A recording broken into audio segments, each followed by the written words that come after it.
What's up mga pre? So matagal-tagal tayo hindi nakagawa ng video or motovlog kasi busy tayo tsaka maulan.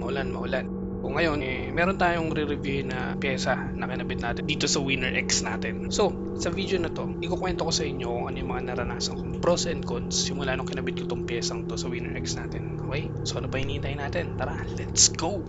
Bago nga pala tayo magsimula guys, i-share ko na rin sa inyo kung ano yung helmet na ginamit natin dito sa biyahe na to. Ang model ng helmet na ginamit natin is KYT TT Course. Alright, yung jacket naman na suot natin dyan is yung SEC na padded na parang raincoat. May hoodie siya pero pad siya dito sa shoulders, tapos meron din siya sa back. So may suporta kayo, may added support kayo.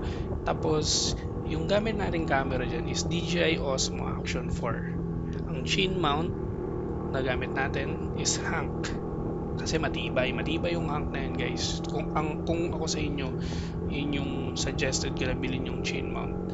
Tapos, yung comms naman natin dyan, ayan, yun nasa side ng helmet natin. Ang tatak niyan is EJAS. Right? Siyempre, hindi tayo pwede mawalan ng mic. Ang mic na ginamit natin dyan is DJI Mic Mini. Right? So, ayun na. Ito na. Promise. Tara, let's go. Bali, ang kinabit natin na pyesa dito guys is yung RCB single shifter para sa Winner X. Okay? Ang pinili natin na color is black. Bakit black? Kasi mas gusto ko eh. Ang hirap din maghanap nung silver. Pero that time, parang mas natipuan ko yung black. Ngayon, ito, papakita ko na sa inyo ano yung itsura niya habang nakakabit na siya sa motor. Ayan, as you can see, nakakabit na yung RCB natin. Single shifter lang siya. Ayan, o, di ba ang ganda? Kasi mataas siya. Hindi na siya parang hindi na siya makakaalanganin sa'yo kapag medyo babangking ka ng konti. So, malinis pati siya tingnan. Kita mo pati yung ilalim, kitang-kita. Kitang-kita na yung engine number mo. Maganda siguro nito, madagdagan pa to ng belly pan. Tingnan natin yung itsura sa kabila. Ito naman yung itsura niya sa kabila guys. Ayan, yun yung sa brake part. Preno, rear brake. Ayan, bali nagtabas lang tayo ng konti dyan sa casing niya kasi medyo sasabit yung brake hose. Tapos pinutulan natin ng konti yung yung hose kasi masyado mahaba. Ayan, ang gwapo, di ba? Bumagay yung black. Yun nga lang yung apakan ng angkas ko, hindi pa rin black kasi wala pa akong time. Pero papipinturahan natin siya. Pero overall, ang ganda ng itsura niya. Mas luwini siya tingnan. 'Di ba? Ang ganda. Ang porma. Ang gulo lang ng bahay. Pero ang ganda niya tingnan. Ayan, oh. 'Di ba? Parang medyo naging racing lalo siya. Okay, punta na tayo sa mga pros ng RCB single shifter para sa Honda Winner X. Unang mapapansin mo agad, mas smooth yung shifting. Yung transition niya ng gears, hindi bitin, hindi rin sablay. Tapos consistent siya, kahit mabilis yung rev mo, bigla ang apak. Ramdam na ramdam mo talaga na mas refine siya kumpara dun sa stock. Yun yung kagandahan niya. Pangalawa naman, syempre RCB yan, solid yung build ng quality. Matibay yung materials, hindi cheap, hindi manipis. May tamang bigat kaya stable sa apak pero hindi siya nakakangalay, hindi siya nakakapagod. Yung pivot niya, precise. Tapos walang play o kalog. Kahit gaano mo na siya katagal ginagamit. Pangatlo, maganda ang feedback. Ibig sabihin, kapag nag-shift ka, alam mo agad na pumasok yung gear, hindi yung parang naliligaw yung gear. Yun nga yung pinaka-problema kaya nga nagpalit tayo. Kasi yun sa stock, parang minsan naliligaw siya sa part ng neutral. Diba? Basta ganun. Alam nyo na yun, naliligaw yung gearing natin. Tapos hindi rin siya malabo sa pakiramdam, which helps lalo sa mga cornering. Kapag malapit kayo sa mga bangkingan. So ramdam nyo na parang pagkambyo nyo, saktong-sakto yung speed na need nyo sa mga corners kasi parang ang linis-linis niya sa pakiramdam. So pang-apat, madali siya install. Straightforward lang pero hindi ko na siya sinama. Kasi matagal siya i-video. So straightforward lang siya, bolt-on replacement, walang special tool, walang kailangan modify, almost plug and play siya. Ba't ko nasabing almost, hindi siya totally plug and play kasi yung ehe nung stock, tatanggalin nyo yun, papalitan nyo siya nung may sarili siyang ehe. It comes out with the box. Ayun, tapos lastly, fit and finish. Maayos yung pagkakagawa, wala siyang mga gasgas, malinis yung look. Syempre, CNC yan eh. Tapos, sakto yung alignment niya sa stock pedal position, kaya hindi awkward gamitin. Overall, kung gusto mo talaga ng responsive at precise na shifting, para sa akin, itong RCB single shifter na version 2, ito yung mananotice mo talaga yung improvement pagka-install mo.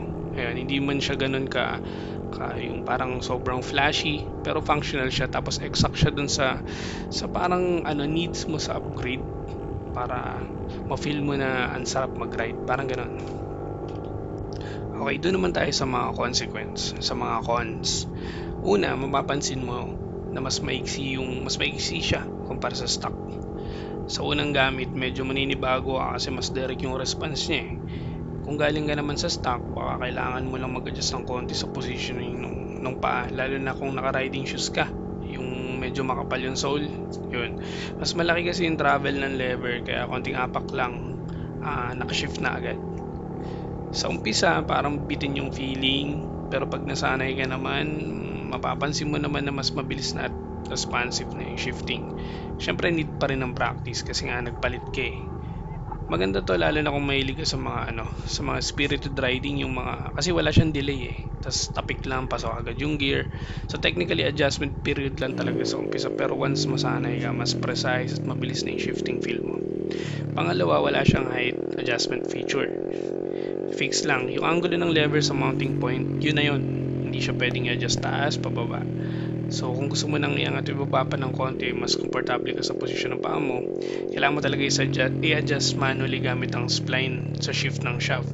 So medyo may modify ka na talaga. Hindi siya kasing flexible ng ibang aftermarket na shifter na may mga built-in na adjuster, pero stable naman siya. Mas okay nga to eh, kasi para sa akin mas stable siya. Tapos set mo naman yung tamang angle, ready na, walang kalog, walang play, consistent shifting sa bawat apak. Kailangan lang ng konting tiyaga talaga para mahanap yung saktong riding posture mo. Pangatlo, medyo limitado pa yung mga available na kulay niya eh. So yun yung naging problema ko dito, so napagpilian ko lang talaga yung itim. Karamihan na nakikita sa aftermarket plain metal lang o black finish lang. So kung gusto na medyo sporty look na may kulay gaya ng red, gold, titanium finish, wala pa masyadong ganun mula sa RCB na ganitong version, na ganitong model. Pero kung function at durability naman yung habol mo, okay lang naman kahit simple lang ang design. Bagay naman siya sa stock setup ng Winner X. Clean look, walang labis, walang kulang. Ngayon, bakit yung RCB single shifter version 2 ang pinaka-okay na version para sa Winner X? Simple lang yan. Sa V2 kasi inayos na ng RCB yung pivot design niya at lever ratio na parang swak na swak doon sa shifting characteristic ng Winner X natin. Ikumpara nyo doon sa mga naunang version niya, medyo parang ito talaga mas pinipili nila. Mas smooth yung engagement, mas consistent yung balik ng lever, mas solid yung pakiramdam sa paa. Hindi sobrang ikli, hindi rin sobrang haba. Sakto lang yung travel para mabilis sa gearbox. Sa gearbox ng Winner X. Mas refined din yung finish niya kumpara sa unang version. Mas pogi na yung cuts niya, CNC din naman yung previous version, pero mas pinaganda syempre. Kaya kung gusto niyo ng shifter na reliable, responsive, swak sa riding style ng Winner X, yung version 2 talaga yung sulit na version para sa akin. Kaya pwede nyo nang bilhin ito dyan sa mga link na ilalagay ko. So lahat ng gamit ko dito sa ride na to na maaari kong ilagay at may share sa inyo, ilalagay ko na lang dyan para dyan na lang kayo mag-click, okay? Tapos sa Shopee naman ang punta niya at yung site ko mismo binili. So ayun lang guys, maraming salamat sa pagsama. Kita-kits tayo sa susunod na biyahe, tapos ibang pyesa naman yung i-discuss natin. Okay, ride safe guys, see you later.